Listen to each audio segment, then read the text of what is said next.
warahmatullahi wabarakatuh. Innal hamdalillah wa nusalli wa nusallim ala Rasulillah wa ala alihi wa ashabihi wa man walah, amma ba'du. Allahumma subhanaka la ilma lana illa ma 'allamtana wa 'allimna ma yanfa'una wa zidna ilman wa rabbana atina fid dunya hasanah wa fil akhirati hasanah wa qina adzabannar, amma ba'du.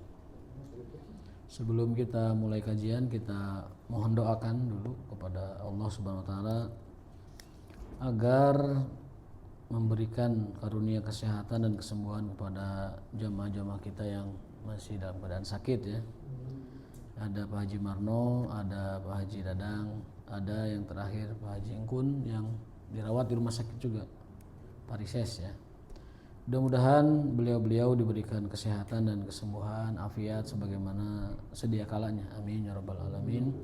Allahumma rabban nas adibil ba'sa ishfi anta syafi la shifaan illa shifaa'uk shifaan la yughadiru saqaman syafahumullah syafahumullah syafahumullah shifaan ajilan wa la hadhihi niyyati thayyibah nadhkur lahum ummul Qur'an al-Fatihah. A'udzu billahi minasyaitonir rajim. Bismillahirrahmanirrahim.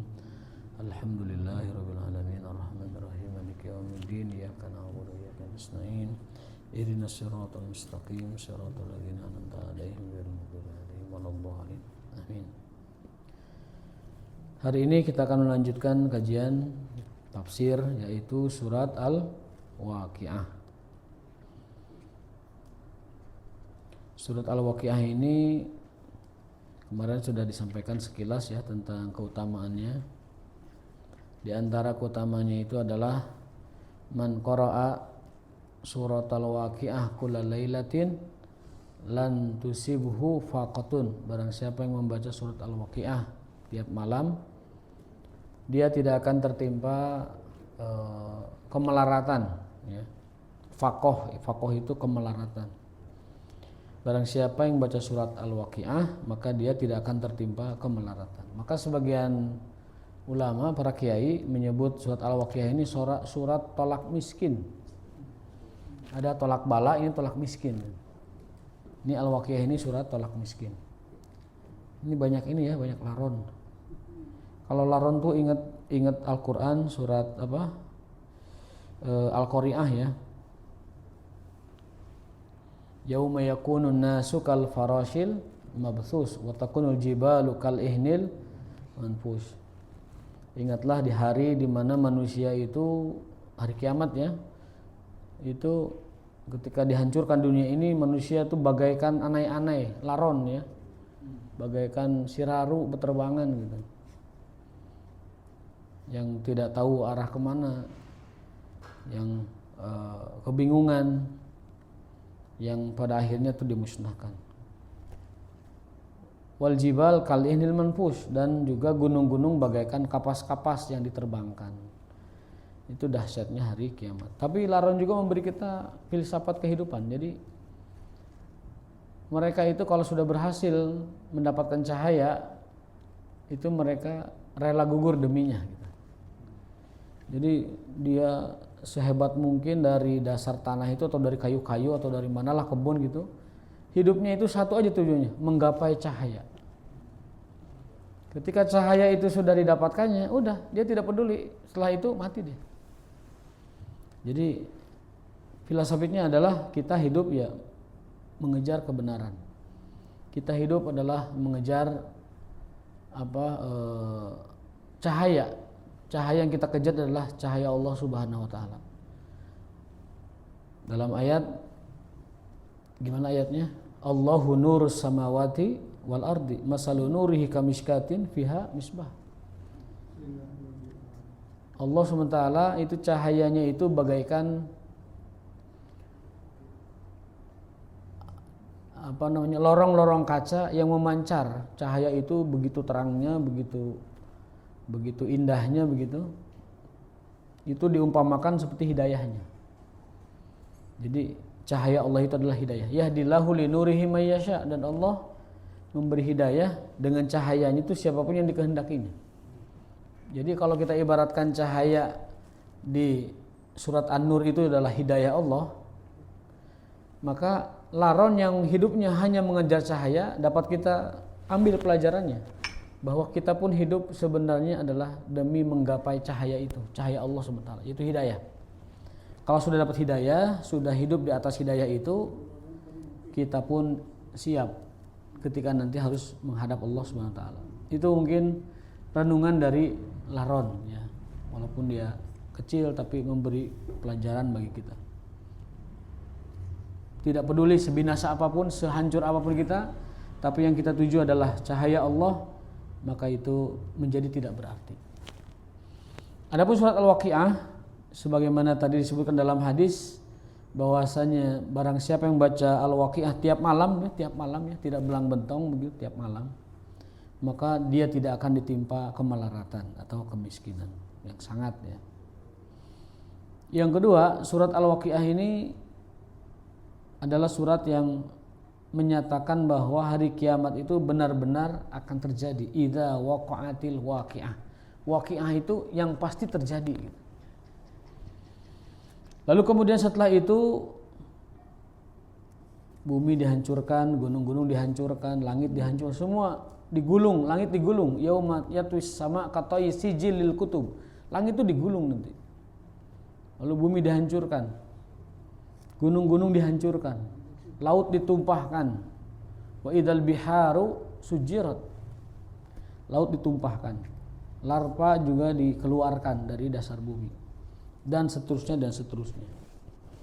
Kemudian setelah itu manusia di alam sana terbagi menjadi 3 kelompok. Fa ashabul maimanati ma ashabul maimanah. Ada kelompok kanan, ashabul yamin. Wa ashabul masy'amati ma ashabul masy'amah. Lalu ada ashabul shimal, kelompok kiri.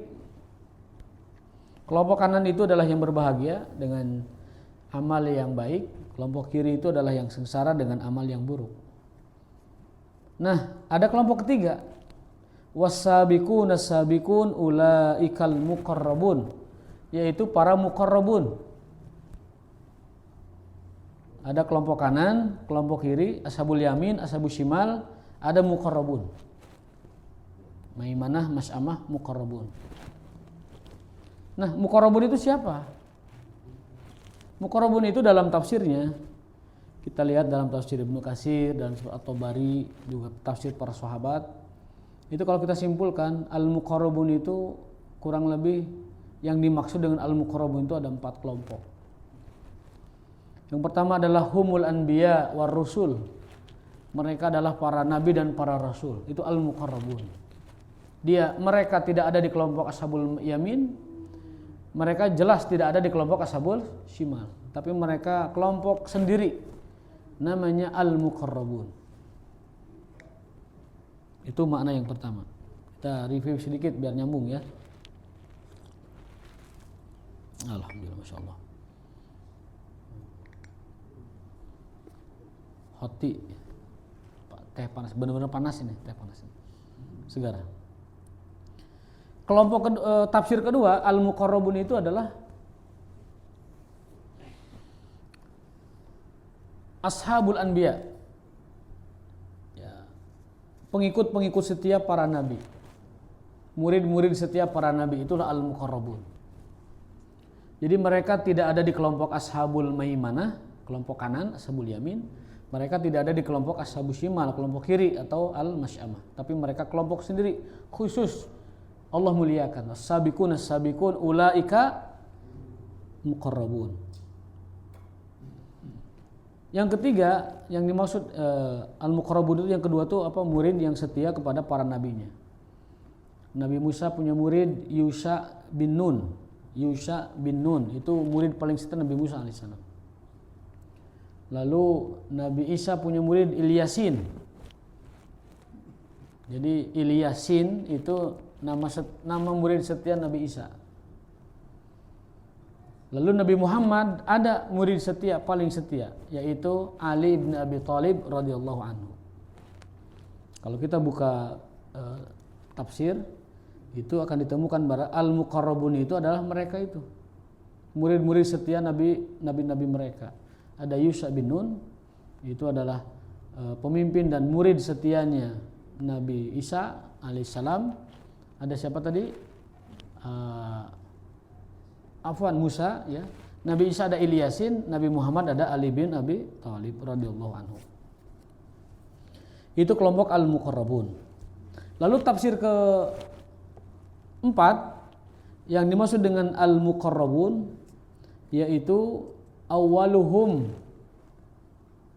ilal masajid.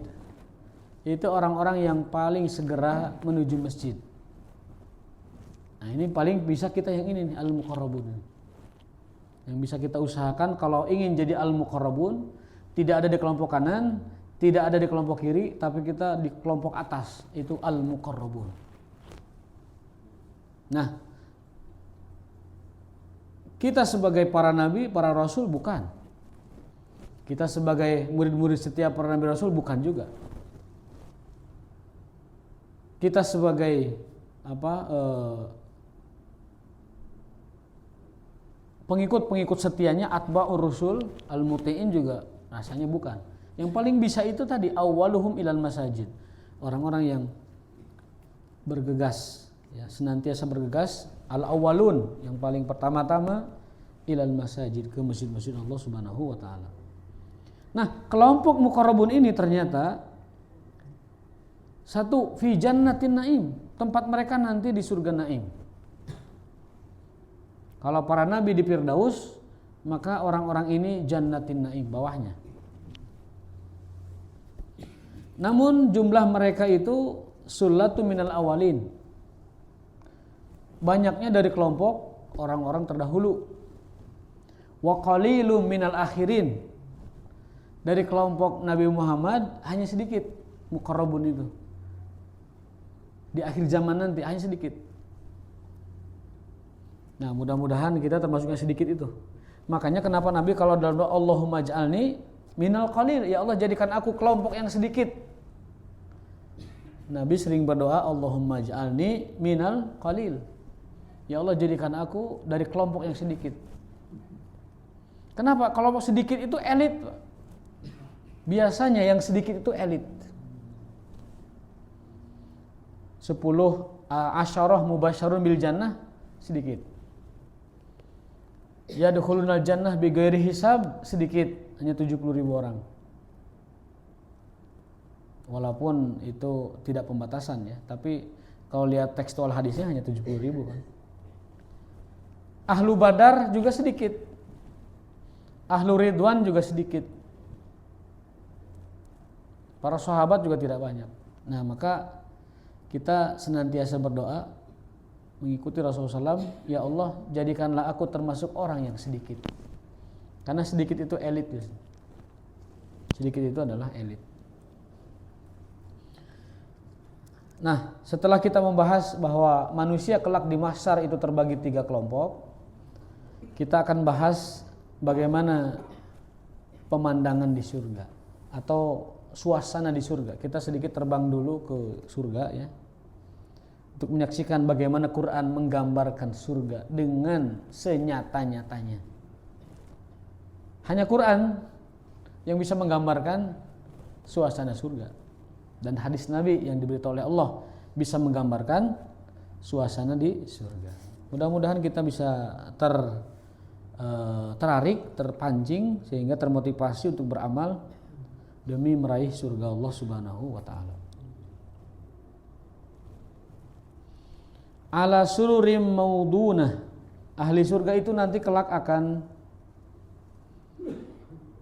tinggal dan duduk dan tidur di ranjang-ranjang yang tersusun rapi. Muttaqiina 'alaiha mutaqabilin, lalu mereka duduk-duduk di kursi-kursi di ranjang-ranjang itu, mutaqabilin saling berhadapan. Kalau orang berhadap-hadapan kira-kira itu ngapain kerjaannya? Ngobrol. Jadi ahli surga itu kerjaannya ngobrol di sana itu. Ngawangkong, tapi ngawangkong ya salama, ngawangkong yang bermanfaat. Ikhwanan ala sururim mutaqabilin, mereka saling berhadap-hadapan sambil duduk di dipan-dipan yang terbuat dari emas dan bersulamkan berlian-berlian. dengan tempat duduk yang sangat empuk, sururin maudunah. Yatufu alaihim wildanu mukhalladun. Mereka dalam keadaan itu dilayani oleh anak-anak yang rupawan, yang cantik-cantik, yang ganteng-ganteng, remaja, menyodorkan minuman makanan kepada kita. Bi aqwabin, dengan membawa gelas-gelas, ya, kaas, wa abarik, dan ceret, ya, wa ka'sin, dan juga gelas piala, mimmain. Mimmain itu dari yang terbuat isinya terbuat dari air surga, dari mata air surga. Jadi khamar yang disuguhkan di surga itu nanti ada khamar yang berjalan, ada khamar yang dihantarkan, ada khamar yang tinggal ngambil di sungai khamar. Nah, orang yang meminumnya di dunia tidak akan minum di akhirat. Man syaribahu fid dunya lam yasrabhu fil akhirah. Tidak akan minum di akhirat. La yusaddauna anha wa la yunzifun. Minuman-minuman tersebut, baik khamar yang disajikan oleh para remaja-remaja cantik, rupawan dan ganteng rupawan, atau khamar yang diambil dari sungainya langsung, atau khamar yang berjalan sendiri mengalir ke depan kita, itu semuanya la yusaddauna anha wa la yunzifun, tidak membuat kita pusing, tidak membuat kita mabuk, tidak membuat kita menjadi ingatan. Wa faqihatin mimma yatakhayyarun. Di surga kelak ada buah-buahan yang kita bebas memilih. Yang suka anggur, pesennya anggur. Yang suka rambutan, pesan rambutan. Yang suka alpukat, tergantung maunya apa, tinggal milih. Yatakhayyarun, khiyar, memilih saja udah. Mau apa? Walahmi tayri mimma yashtahun. Ada daging burung di sana. Daging burung, daging unggas. Daging yang paling enak itu daging unggas. Bukan hanya ayam. Ada di sana ayam kampung, di sana ada burung-burung. Kalau kita arah ke Pangandaran itu ada rumah makan yang menyediakan daging burung lokal. Itu enak sekali. Cocol sama sambal tarasi dan cengek panas, waduh itu. Langsung ingat ayat ini. Walahmi tayri mimma yashtahun. Disediakan di surga nanti daging-daging burung. Yashtahun, yang sangat membuat kita berselera. Kan hayam dunia makan ahoream, hayam wae. Kalau burung dunia mungkin ahoream, burung terus. Nah, di surga itu yashtahun. Selalu berselera. Setelah kita makan enak dengan daging burung, lalu minum dengan khamar, disuguhi oleh wanita-wanita cantik, menyuguhkan makanan, pemuda-pemuda ganteng menyuguhkan makanan, di surga naim, di dipan-dipan yang enak, di kasur-kasur empuk, di dipan-dipan yang bertahtakan emas dan belian, sambil bercengkrama mengobrol kesana kemari, ngobrol kenu di dunia. Salah satu tema obrolan ahli surga itu ngobrol ke nalika di dunia. Mang kumaha bahasa eta teh jualan huu teh laku. Mang kumaha baheula di alam dunia, menceritakan saya alhamdulillah karena menjaga ibadah, menjaga sholat, menjaga adab, tata krama. Allah muliakan dengan surga. Saya alhamdulillah dulu menjaga ibadah ini. Jadi yang di dunia yang kita alami diceritakan kembali di akhirat. Maka buatlah cerita yang indah di dunia agar di akhirat dapat diceritakan kembali. Ulah di dunia eusiana pasea-pasea hungkul. Di dunia eusiana getreng dan gutrut hungkul. Kan di surga ngobrol kudu kitu deui kan hoream. Maka jangan sampai kita membuat cerita yang tidak mengenakan di dunia supaya nanti di surga bahan caritaeuna juga indah. Kita akan menceritakan kembali hari ini kumpul kita di sini. Akan kita ceritakan kembali nanti di surga. Mudah-mudahan Allahumma ja'alna min ahlil jannah. Amin ya rabbal alamin. Nah, berikutnya ini yang paling ditunggu-tunggu oleh Pak Dr. Hikmat. Wahurun 'ain, dan bidadari yang bermata jeli. Bidadari yang jelita. Hur itu yang bermata indah. Ain, bermata indah. Bidadari yang bermata jeli, bermata indah, mempesona. Yang konon dalam sebuah hadis diceritakan, andaikan mereka itu jatuh satu ke dunia, matahari poek. eleh cahayana ku cahaya bidadari. Bagaimana dengan cahaya Allah Subhanahu wa taala? Andaikan mereka ditampilkan satu hari saja di dunia, niscaya matahari akan geser sementara. Cahayanya maksudnya akan redup, akan kalah dengan cahaya bidadari. Konon saking cantiknya laler tidak mau nempel. Tiko sewat laler lagi. Laler tiko sewat dina kulitna bidadari. Bahkan dalam hadis tulang betisnya nampak. Transparan. Tulang betis itu nampak saking gelisna, saking bodas bersihna, tulang betis nampak. Ya kalau gambaran dunia tulang katingali teh kan ada keengnya. Tapi di surga bukan itu yang dipahami. Bahwa tulang betisnya kelihatan itu saking bersih dan putihnya mereka. Ka'amsalil lu'lu'il maknun. Nanti itu bidadari itu dalam riwayat Ibnu Abbas mah itu dapatnya teh berapa? 100 ya. Kita akan menikahi bidadari tiap hari 100 bidadari. Riwayat Al-Bazzar juga sama 100 bidadari. Dan tanpa capek, tanpa lelah, tanpa kalah. Kita akan dikuatkan oleh Allah SWT untuk bersenang-senang dengan 100 bidadari itu. KPN langsung fokus KPN-nya. Hurun ain dan bidadari yang bermata jeli, yang bermata lebar, yang bermata lentik, mempesona. Tidak bisa dibayangkan. Dan istri kita nanti akan menjadi kepalanya bidadari atau ratunya bidadari. Kalau kita istrinya banyak, maka yang paling soleh yang akan menjadi istri kita di sana. Istri kita misalkan 4, yang akan menjadi istri kita adalah aslahuhuna, yang paling soleh di antara mereka. Dan kalau kita memang ahli surga, dalam sebuah hadis sahih riwayat Tirmizi disebutkan, kalau ada seorang laki-laki dimarahi oleh istrinya, istri dunia, maka istri akhiratnya itu marah. Itu hadisnya sahih.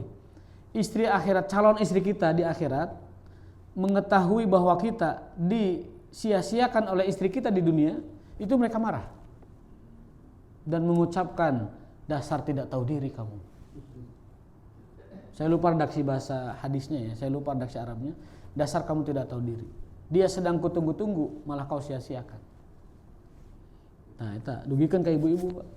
Bawa-bawa orang teh geus dilamar ku bidadari teh, terus dilamar itu orang teh. Tapi ku isi dunia dikucewakeun wae. Tah sampaikan, tidak tahu diri kamu ya. Saya ditungguin di sana, kamu nyanyiakan saya. Oh, itu pede, itu mah ngaranna pede. Tekenging gitu, tekeng.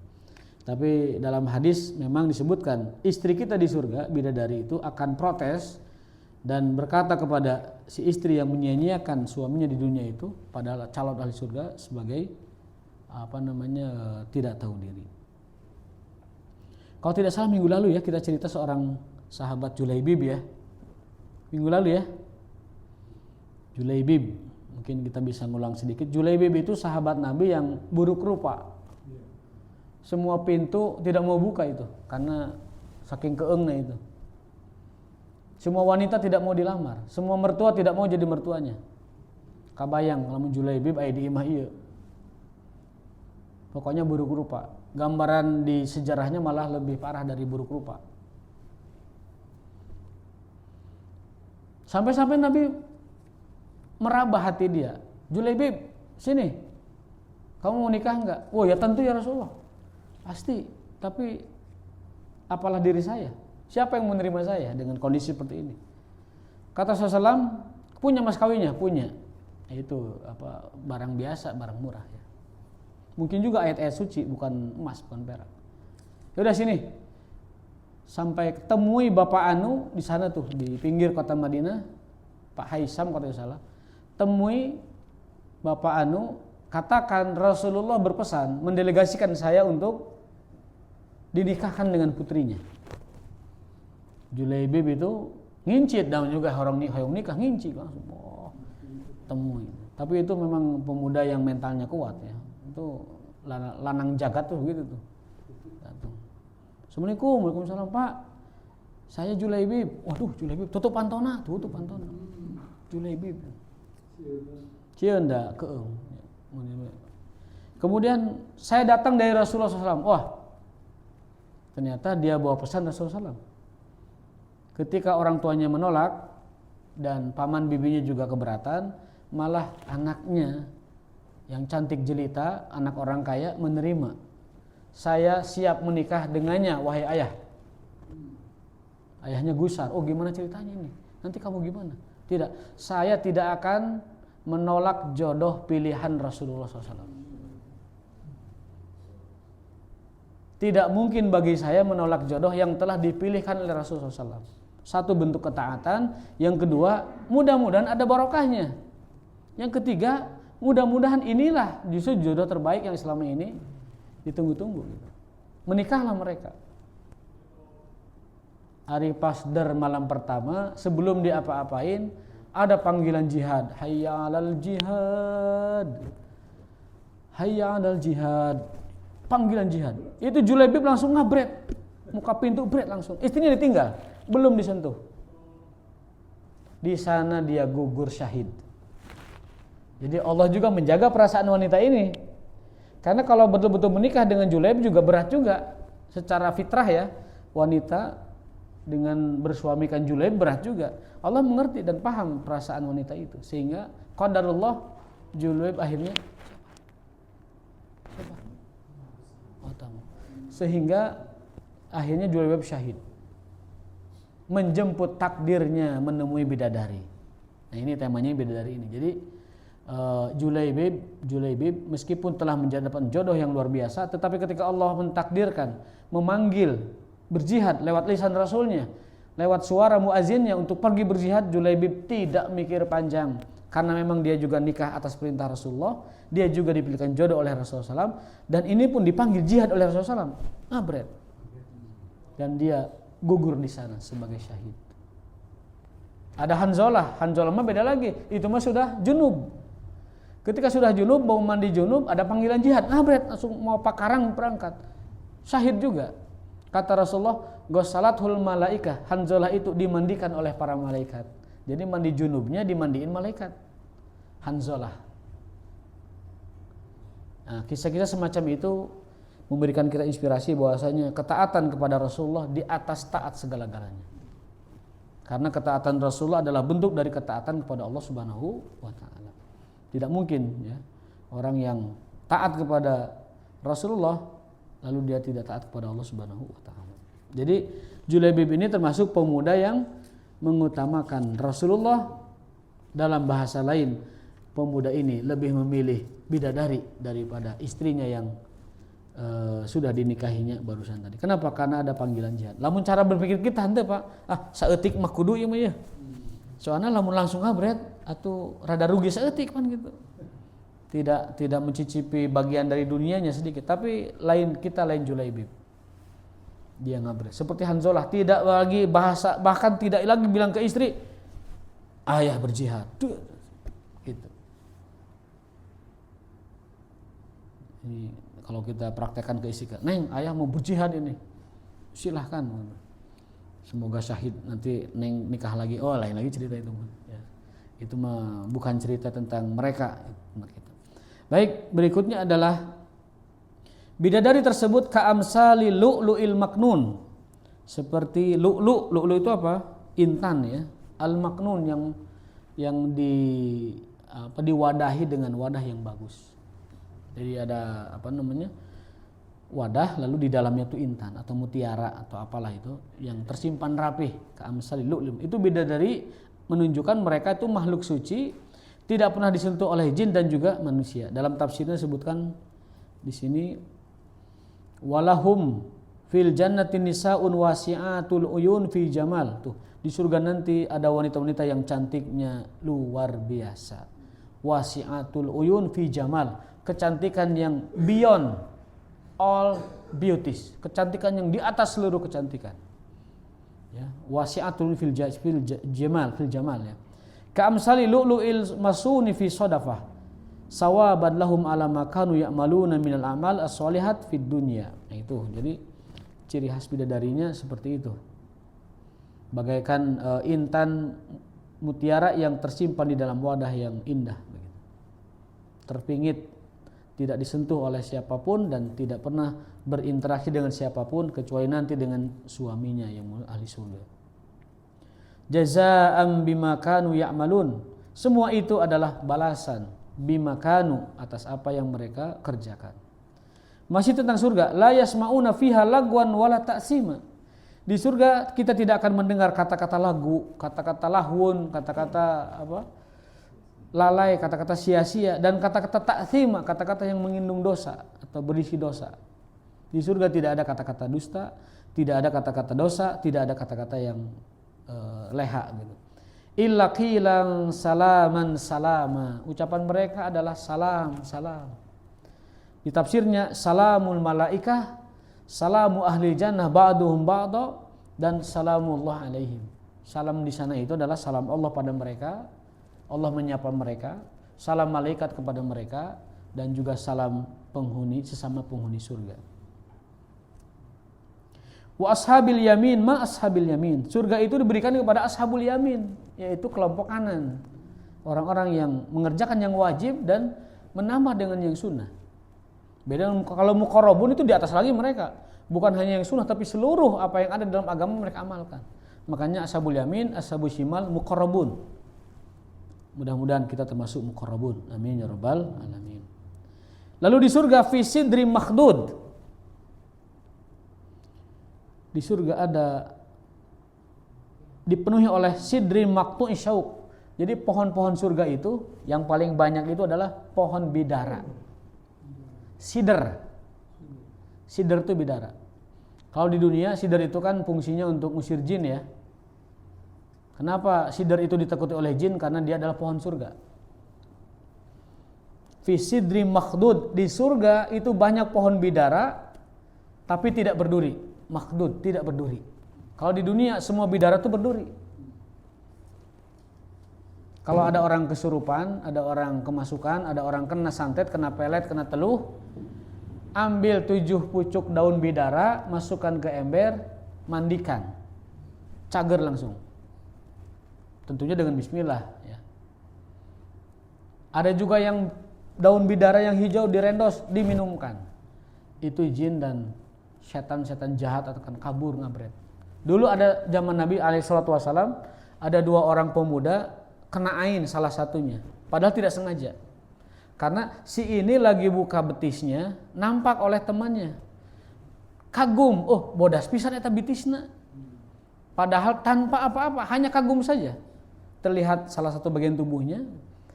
Langsung ngajoprak itu si yang dipujinya itu. Karena yang mujinya tidak menyebut Masya Allah, Tabarakallah. Itu namanya sihrul ain, penyakit mata. Dan kata hadis al-ainu hakun, yang namanya penyakit mata itu benar adanya. Ketika orang takjub pada orang lain atau objek tertentu, maka objek yang dikenai itu akan rusak. Bahkan dalam hadis, kalaupun umatku mati, kebanyakan matinya karena ain. Umat Rasulullah paling banyak mati karena ain. Bisa jadi kena ainnya di sini, jatuhnya mungkin di tempat lain. Bisa jadi kena ainnya mobilnya di sini, tapi digulingnya di tempat lain. Itu namanya ain. Wal ainu hakun. Ain itu benar adanya. Lau kana syai'un asbaqu minal qadar lakana ain. Kalau ada sesuatu lebih cepat dari takdir, maka itu adalah ain. Kita berlindung kepada Allah dari yang namanya ain ini, karena dia membahayakan. Nah, salah satu pengobatan dari ain itu adalah bidara. Ketika Rasulullah SAW mengatakan intar rajul, hei kamu telah mengain sahabatmu. Lah ya Rasul, saya tidak ngapa-ngapain. Iya, kamu dengan kagum pada dia tanpa menyebut keberkahan Allah, baik itu bentuknya barakallahu fik atau mubarak atau fika barakallah atau tabarakallah atau barakallahu fik atau masya Allah, kamu telah mengainnya. Maka sekarang kamu mandi, bekas mandi kamu tuangkan ke korban ini, sembuh langsung. Itu cara mengobati ain. Jadi bekas mandinya si pengain itu cara kedua tuh pohon bidara. Ambil 7 helai daun bidara, masukkan ke air, lalu airnya tuangkan ke yang kena gangguan jin itu sembuh. Itu adalah wasilah nabawiyah, artinya metode Nabi, cara Nabi untuk menyembuhkan hal semacam itu. Baru yang ketiga dengan cara ruqyah. Jadi bisa dimandikan dengan bekas air pelaku, bisa dimandikan dengan 7 helai bidara, bisa dengan... Dulu saya lihat ada bidara di situ tuh, sekarang nggak ada. Padahal itu lumayan itu. Salah satunya adalah untuk menjaga kita dari itu bukan kata itu petunjuk Rasulullah SAW. Nah di surga kelak nanti fi sidrim makhdud, ada pohon-pohon bidara makhdud yang tidak berduri. Bedanya bidara surga dengan bidara dunia itu berduri, bidara surga tidak berduri. Wa talhim mandud, dan di surga ada buah-buahan yang bentuknya seperti pisang, dan memang pisang ya. Kita lihat tafsir 28. Wa fi mauzin, mauz kan pisang kan? Fi mauzin mutarakimin masfufin ba'duhu ila ba'd. Di surga itu ada buah-buahan seperti pisang. Jadi pisang itu buah surga. Sanajan murah, tapi itu buah surga. Pisang, delima, ya zaitun, tin, itu buah-buahan surga. Kemudian anggur, itu buah-buahan surga. Dan kata para ulama, setiap nama buah yang disebut di Quran itu adalah berkah dan bermanfaat. Nah, goreng pisang itu termasuk itu. Tapi di surga mah tadi goreng. Tergantung request memang, tapi pisangnya alami. Yo, monggo. Monggo Pak Haji. Dalam ayat 25 Al-Baqarah itu Allah menjanjikan orang yang beriman masuk surga dan bonusnya adalah azwajah mutahharah. Ya, azwajah mutahharah. Bidadari suci. Kemudian kalau dalam satu warga di surga itu satu warga kumpul, terus peranan dari bidadari dalam keluarga itu seperti apa dan bahasa yang digunakan bahasa apa? Ya, jadi bidadari surga itu diperuntukkan untuk kita bersenang-senang. Bersenang-senang. Keluarga ada, ngumpul keluarga, tapi kita juga punya banyak bidadari untuk bersenang-senang. Kan itu tambahan kesenangan yang Allah sediakan untuk kita. Ya. Istri kita menjadi ratunya bidadari, keluarga kita hidup bersama kita, mereka dilayani oleh gilmanun mukhalladun, anak-anak remaja yang cantik dan tampan, dilayani itu semua. Dan kita jika ingin bersenang-senang, maka ada bidadari yang banyak di sana. Ya. Meskipun kita tidak akan bosan kepada pasangan kita di sana, tetapi sebagai ziyadatul ihsan, sebagai tambahan kebaikan Allah kepada kita, diberikan bidadari. Karena Allah tahu persis yang diinginkan oleh laki-laki, di antara yang paling utama itu adalah itu. Kalau perempuan bukan, perempuan itu yang paling mereka butuhkan dan inginkan itu adalah perhiasan. Maka perhiasan diberikan banyak di sana untuk perempuan. Kalau laki-laki, keinginan terbesarnya adalah perempuan. Maka di surga pun Allah menyediakannya adalah para bidadari. Wahurun in, dan bidadari yang bermata jeli. Ka'amsali lu'lu'il maknun, dan seterusnya. Berikutnya adalah wadhillim mamdud. Di surga itu ada naungan, ya, mamdud, yang terus-terusan naungan itu menaungi kita. Jadi di surga tidak ada kepanasan. Bahkan dalam ayat lain itu di surga itu matahari ada bercahaya tapi tanpa matahari. Jadi asik gitu ya. Tidak panas seperti di dunia. Wa ma'im maskub. Nah, ini yang banyak orang tidak memahami ma'im maskub. Ma'im maskub itu adalah air di surga itu mengalir tanpa saluran. Ada sungai, ada sungai Khomar, sungai Madu, sungai Arak ya, sungai air biasa, sungai susu ada. Tapi ada juga air yang mengalir ke sekitar kita, wa ma'im maskub, dan air yang mengalir tanpa saluran. Nggak kebayang sama kita. Ngalir ke dia tasnya, tapi nggak ada salurannya airnya. Jadi kita bisa meraih air itu. bisa minum, bisa ngambil segala macam tanpa kita harus nyari salurannya. Bisa nanjak. Kalau di dunia kan gravitasi, air itu dari atas ke bawah. Kalau di surga itu ma'im maskub, dia air itu maskub. Maskub secara bahasa artinya terbalik gitu. Tetapi dimaknainya adalah air yang mengalir tanpa saluran. Dalam tafsirnya begitu. Wa faqihatin katsirah, ditegaskan lagi, dan buah-buahan yang banyak. La maqtu'atin wala mamnu'ah, yang mana buah-buah tersebut tidak akan pernah habis dan tidak pernah ada larangan untuk mengambilnya. Wa furushim marfu'ah, dan kasur-kasur dipan-dipan yang ditinggikan. Inna ansha'nahunna insya'a faja'alnahunna abkara. Kami sediakan untuk mereka hunna. Apa hunna itu? Bidadari, ditegaskan lagi bidadari. Faja'alnahunna abkara, yang senantiasa perawan. Bidadari surga walaupun tiap hari dikawini, dinikahi, abkaro, dikembalikan lagi kepada perawan. Uruban atroba, sifat bidadari itu uruban itu sangat mencintai pasangannya. Atroba, dan seumuran usia-usianya 30 tahunan. Jadi wanita dengan kadar cinta yang murni, yang tulus, yang Allah ciptakan hanya untuk mencintai suaminya di surga. Dan mereka kecintaan kepada para suaminya itu kecintaan yang uruba, yang tidak ada yang menandinginya. Sangat mencintai kita, sangat ingin dekat dengan kita. Atroba, dengan usia yang sebaya. Li ashabil yamin, untuk ashabul yamin, kelompok yang orang-orang soleh. Terima kasih atas perhatiannya. Aku qul astagfirullahaladzim. Kalau jin wallahu alam, nanti itu episode yang lain dibahasnya. Ini manusia dulu. Subhanakallahumma wa bihamdika asyhadu an la ilaha illa anta astaghfiruka wa atubu ilaik. Wassalamualaikum warahmatullahi wabarakatuh.